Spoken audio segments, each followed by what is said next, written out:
Yan guys, morning ng umagang Lunes, July 1. Ito po guys yung buhay empleyado. Routine natin ngayon. Ito, di natapos ng nakaraang linggo.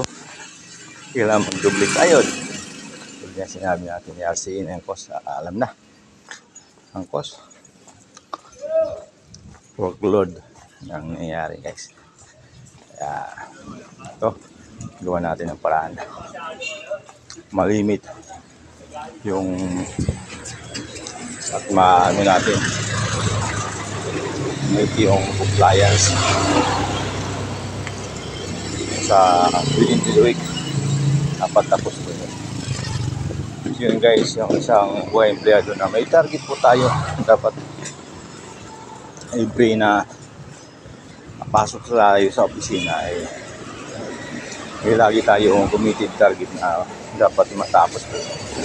Yan, target ko pagka by Wednesday, zero na ako sa aking compliance. Completed na. At sana po tayong lahat dyan na nagiging empleyado dyan. Ganun po tayo magano kasi kung di mando pa tayo ng ating mga immediate supervisor, naku, medyo magalangan tayo dyan. Kaya salamat din sa mga boss ko, director at saka yung aking boss na mabait, magpakain dyan. Yan lang. Kidid lang tayo guys bilang empleyado. Morning po ulit. Mabuhay. Comment lang po guys yung about sa trabaho.